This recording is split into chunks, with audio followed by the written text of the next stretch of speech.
walivyozaliwa. Tunaona namna ambavyo maandiko yametuelezea kila mmoja na kazi yake. Mmoja alikuwa mkulima na mmoja ni mfugaji. Inatosha tukusema hivyo. Baada ya kutuambia namna ya kila mmoja juu ya kazi yake, tunaona wanaingia tayari kutoa sadaka. Haituambii walifundishwa na Mungu, haituambii walifundishwa na wazazi wao wale Adam na Eva, haituambii. Ila tunachojua lazima kuna elimu ya Mungu iliingia ndani yao, aidha kupitia wazazi, aidha Mungu alisema nao. Unanielewa? Wanaingia kutoa sadaka. Wanatoa sadaka,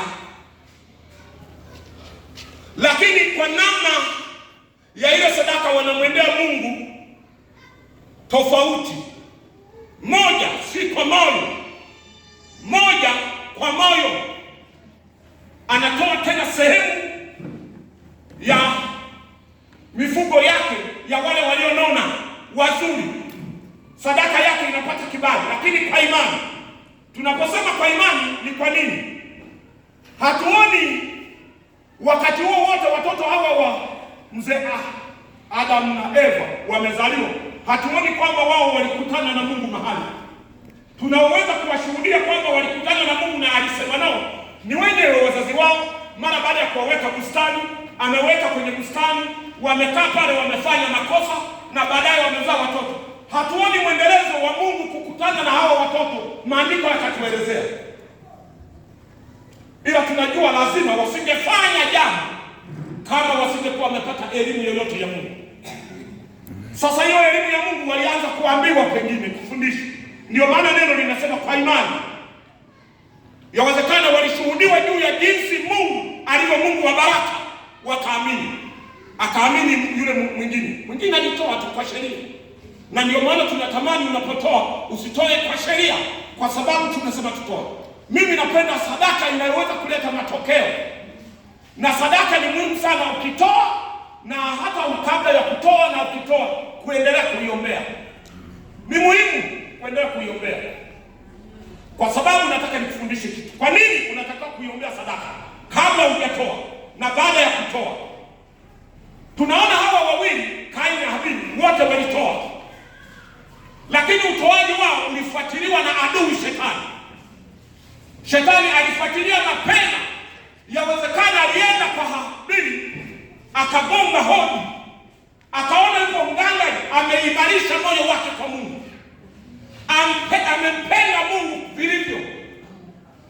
Shetani na adui akakosa nafasi, kwa sababu adui kawaida yeye adui anagonga hodi kila wakati.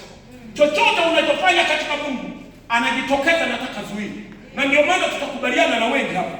Wapo ambao Shetani amewazuia mara nyingi kufanya mambo ambayo Roho Mtakatifu anamwambia. Amewazuia. Jina la Bwana libarikiwe. Sasa Kaini anajaribu kutoa, Shetani anamzuia, anafanya vurugu kwenye moyo wake, anaanza kumpa akili, umtolee Mungu yote ile za Mungu naye. Kwa nini? Pengine alikuwa na kaubishi fulani. Na ndio maana hata leo nataka nikwambie, unapomtolea Mungu usisite hata unapoamuliwa. Na uzuri wake unamtolea Mungu kwa kadiri ya neno ambalo Mungu amekubariki. Wakati mwingine hizi sadaka zinaweza kwa mtu kutoa kwa kusitasita na moyo ulie kunjamana na sura iliyokunjamana kama ya Kaini. Sadaka hizi wakati mwingine zinawaletea watu madhara.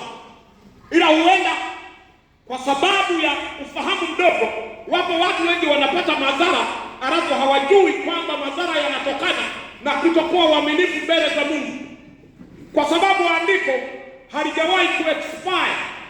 Biblia haijawahi kuexpire. Ilichoweza kusema wakati ule ni hai tangu wakati ule na hata sasa. Bwana Yesu asifiwe. Haleluya. Kuna mikwamo mingi tunakwama katika maisha. Mengine mikwamo inatokana na kutokuwa waaminifu mbele za Mungu.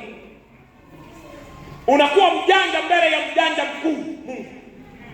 Unampunja Mungu ambaye kila kitu ambacho nacho kipo mikononi mwako. Haleluya. Unatakiwa uwe makini, usio mjanja. Mungu ni Mungu. Wakati mwingine unaweza kushindana naye kwa baadhi ya mambo, hata juu ya sadaka hizo ninazosema. Inakuja inaamuliwa, au Roho Mtakatifu anakwambia, au linakuja fundisho kama ninavyofundisha. Anakuja mtumishi anafundisha juu ya sadaka, anafundisha juu ya fungu la 10, anafundisha juu ya kumtolea Mungu. Umefika wakati ambao unahitajika utoe fungu la 10. Piga hesabu, kwa safari hapa, safari hii sitatoa, maana mambo yamebaki. Na kwa kama ambavyo iko kwa sasa, kujitetea kwanza ni kitiba kichache. Unajaribu unataka kumwambia mtu kwa nini Mungu mwaka huu umefanya kitu kichache, alafu anasema tukutolee. Yaani unataka kumwambia Mungu hivi. Yaani unajitetea, unafikiri kujitetea kwako kutaangaliwa na Mungu, unakufunga zaidi. Unakufunga zaidi. Wakati mwingine unajikwamisha mwenyewe, utakapokuwa umebana na umegopa kumtolea na unataka kujikwamue, Mungu anaweka kautelezi fulani ndani ya pilika zako, unakutakia ulifikiri unainuka, unainama tena, unaanguka chini. Mungu ni Mungu. Sasa hawa wawili Habili na Kaini walitoa wote.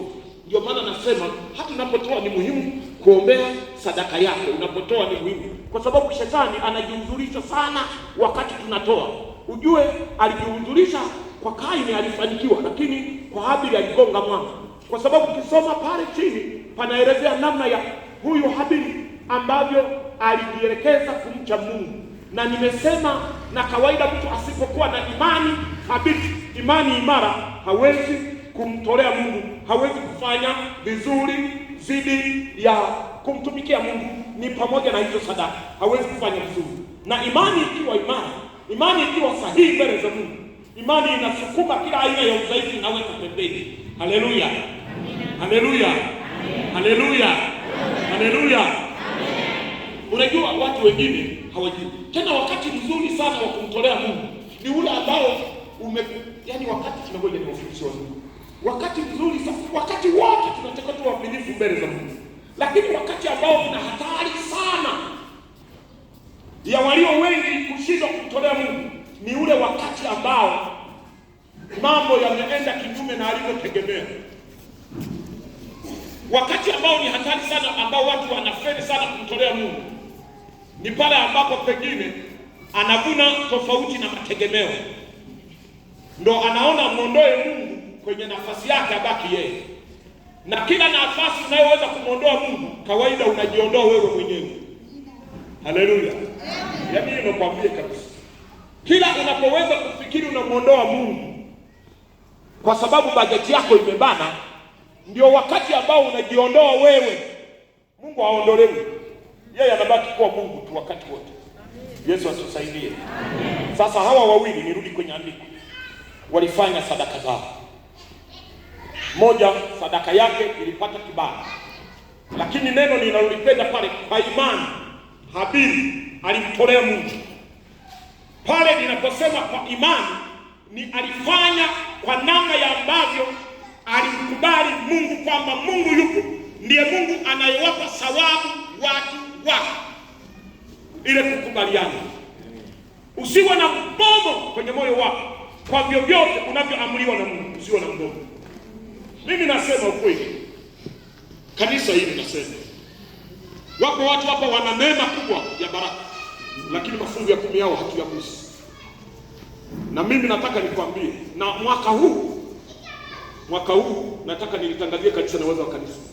Mwaka huu wa 2026 tutaenda koli kwa fungu la 10, kwa kuhakikishana kwa macho na kuulizana maswali na kwa kadiri, yani tutaenda. Sasa hapa kuna watu watakimbia, kuna watu watanungunika. Kuna mwaka nilifanya hapa kwa ajili ya sadaka hiyo, nikawanunulia mbolea vijana hao. Ila kwa bahati mbaya mwaka huenda ni kama vizuri, wengi walianguka. Ila wengine ndio kwanza hawajaanza kutoa fungu kule. Tena. Kabisa. Hapo. Ila Bwana ibarikiwe. Yesu atusaidie. Amen. Yaani fungu la 10 shetani anabana. Na kwa nini shetani anabana? Shetani hajishughulishi na